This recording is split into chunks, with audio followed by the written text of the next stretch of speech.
Lalu kepala desa diberi ancaman, Pak Kades, bila tidak memilih pasangan tertentu, nanti dana desanya diaudit. Lalu Pak Kadesnya harus meminta ke seluruh rakyatnya, warganya untuk milih calon tertentu. Nah itu salah. Hai guys, jumpa lagi di Bang Jaka Channel. Kali ini seru banget guys, karena Pak Anies bikin lab terbaru di TikTok guys, tanggal 18 guys. Dan pembahasannya juga daging semua. Yuk langsung aja kita tonton bareng-bareng. Khusus nih ya buat semuanya, terima kasih buat anak-anak muda yang sudah partisipasi dalam proses demokrasi ini. Jadi Abah bangga, betul-betul bangga.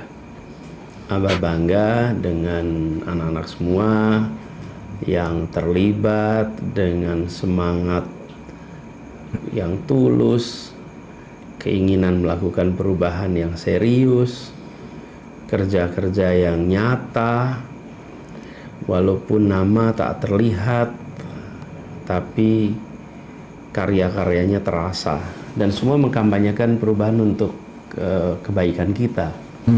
Jadi Benar saya banget. betul-betul apresiasi, dan buat sebagian besar yang baru pertama kali terlibat di dalam proses politik ini, jadikan kesempatan untuk belajar, kesempatan untuk ambil pengalaman. Apa sih ambil pengalaman itu? Ambil pengalaman itu gini, semua menjalani hal yang sama, semua melewati masa kampanye, melewati masa pencoblosan. Nah, yang mengambil hikmah, yang melakukan refleksi, yang melakukan review atas yang dijalani, dia dapat pengalaman.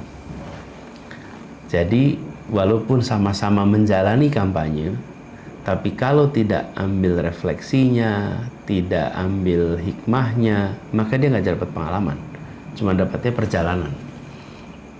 Nah, mudah-mudahan yang kemarin menjalani kegiatan kampanye, yang menjalani kegiatan ikut mendorong perubahan, ambil refleksinya sehingga jadi pengalaman ya. Nah, teman-teman sudah menyaksikan proses kemarin. Proses pemilu itu ada pra pemilu, ada masa pencoblosan, dan kemudian masa penghitungan sampai penetapan. Ini adalah bagian dari demokrasi. Demokrasi bukan hanya soal pemilu. Salah satu bagian dari demokrasi itu pemilu. Jadi kita semua harus sadar bahwa demokrasi ini tidak bisa taken for granted. Apa sih maksudnya taken for granted itu? Maksudnya demokrasi itu akan otomatis berjalan dengan baik. Tidak bisa. Jadi demokrasi itu hanya bisa berjalan dengan baik kalau kita terus-menerus mengusahakannya. Kita menjaganya, karena demokrasi itu cerminan kita semua. Kalau ada yang melakukan penyimpangan, ya harus dikoreksi.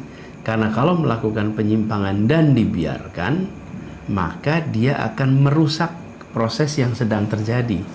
Jadi proses demokrasi, misalnya pemilihan harus jujur, tidak boleh ada paksaan, tidak boleh ada transaksi imbalan, semuanya harus putusan. Jadi memilih itu bisa tiga nih, memilih karena pilihan, memilih karena, atau mencoblos karena pilihan, mencoblos karena paksaan, dan mencoblos karena imbalan. Nah, dalam demokrasi mencoblos itu karena pilihan. Kalau ada yang mencoblos karena paksaan, nah ini bahaya. Kalau ada yang mencoblos karena imbalan, itu juga bahaya, itu merusak. Nah, kalau ada peristiwa-peristiwa seperti itu, biasanya terjadinya sebelum pencoblosan, itu bisa merusak kualitas demokrasi kita. Kalau misalnya kepala-kepala desa dikumpulkan, lalu kepala desa diberi ancaman, Pak Kades, bila tidak memilih pasangan tertentu, nanti dana desanya diaudit. Lalu Pak Kadesnya harus meminta ke seluruh rakyatnya, warganya untuk milih calon tertentu. Nah itu salah. Kades seharusnya dapat urusan Pak Kades bebas memilih sesuai aspirasi. Ini yang harus kita tegakkan. Ada juga yang dari imbalan. Misalnya Kades diberitahu, Pak Kades, ini untuk rakyat kalau memilih A dapat ini. Nah, itu merusak demokrasi.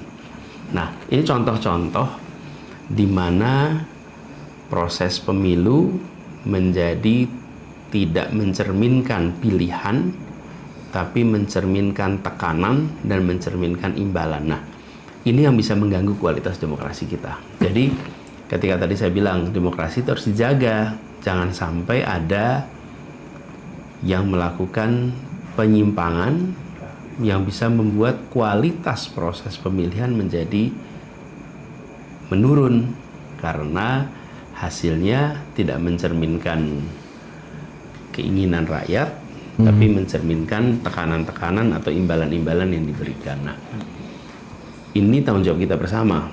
Jadi kita harus sadar kalau ada yang penyimpangan begitu, laporkan Bawaslu, laporkan tim hukum, supaya bisa dikoreksi, supaya sistem kita diperbaiki terus-menerus.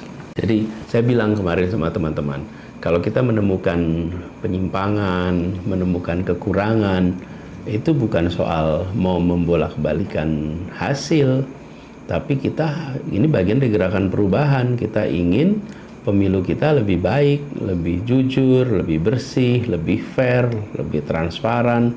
Yang ujungnya adalah kualitas demokrasi kita lebih baik. Nah, ini pemilu itu penting karena terjadi 5 tahun sekali. Pemilu itu berdampak kepada orang-orang yang diberikan kepercayaan di Dewan Perwakilan maupun kalau tahun ini di Pilpres juga. Jadi rakyat itu punya kesempatan 5 tahun sekali menentukan arah, 5 tahun sekali menentukan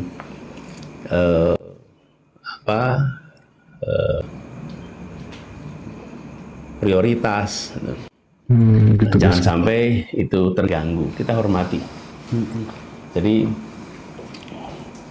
saya lihat anak-anak semua itu punya potensi besar untuk bisa berperan lebih banyak di antara pemilu. Pemilu itu sekali 5 tahun, 5 tahun lagi. Nah, di antara keduanya itu ada ruang untuk peran teman-teman yang banyak sekali. Jadi keterlibatan kemarin dalam kampanye, keterlibatan di dalam proses pengawasan, ini penting sekali. Kenapa? Ya pada ujungnya nanti orang yang dipilih dia akan membawa program, membawa rencana yang akan berdampak kepada ya kita semua. Kan ini bukan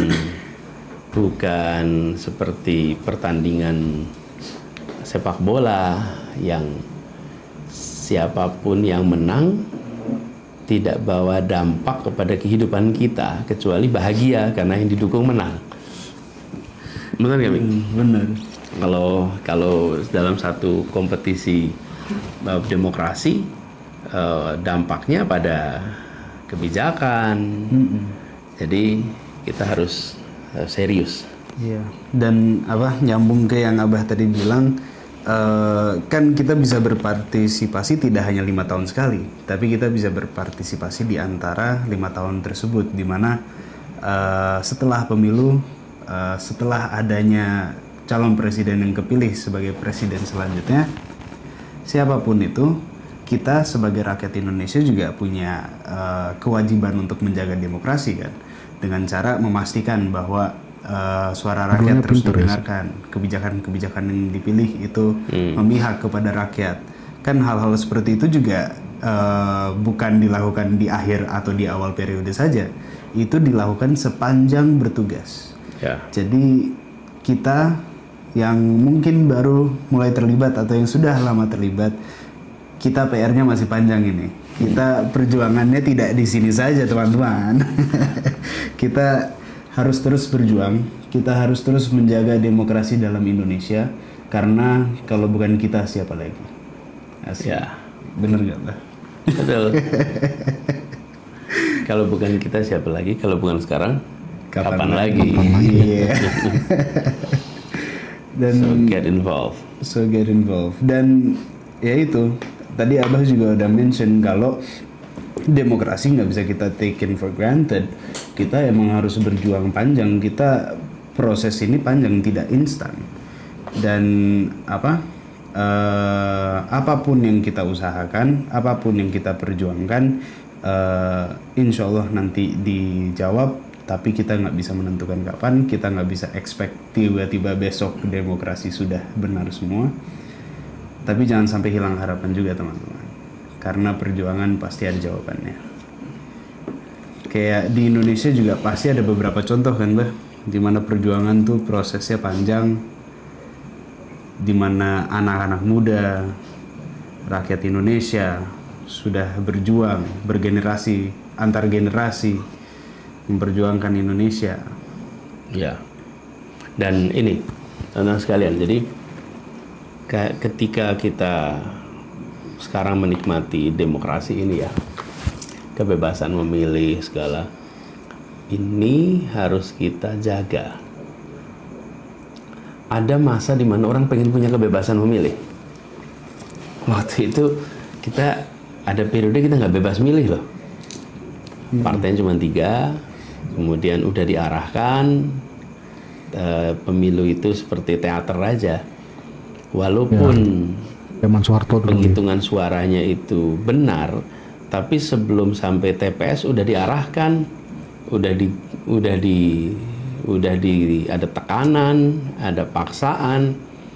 Jadi ketika satu TPS itu waktu itu ya, partai pemerintah itu dapat suara 80%, ya ketika dihitung memang benar 80%, bukan dimanipulasi. Karena memang seorang yang datang ke situ sudah diarahkan tuh pilih 80%. Nah,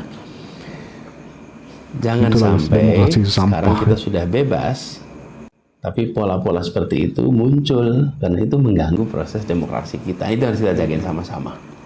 Dan ini prosesnya panjang, kita harus nanti sama-sama melakukan perbaikan. Kita menemukan, teman-teman juga pasti mendengar banyak temuan-temuan, kekurangan. Nah, kekurangan harus kita perbaiki biar besok kita bisa lebih baik. Wah, nggak nyangka guys, ternyata Pak Anies bikin lab terbaru lagi guys ya, tanggal 18, dan pembahasannya juga mantap banget tentang demokrasi yang mantap dan demokrasi yang sampah guys. Jadi Pak Anies menjelaskan gimana pemilu yang benar dan pemilu yang salah guys, atau demokrasi yang benar dan demokrasi yang salah.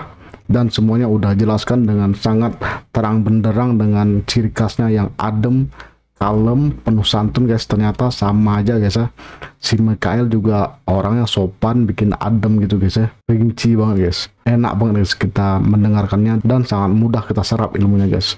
Nah, gimana menurut pendapat kamu guys? Silahkan berikan tanggapan, sanggahan, opini, dan kritik. Semoga bermanfaat dan menjadi referensi yang mantap. Saya cukupkan video yang sampai sini. Sampai jumpa lagi di video selanjutnya. Wassalamualaikum warahmatullahi wabarakatuh.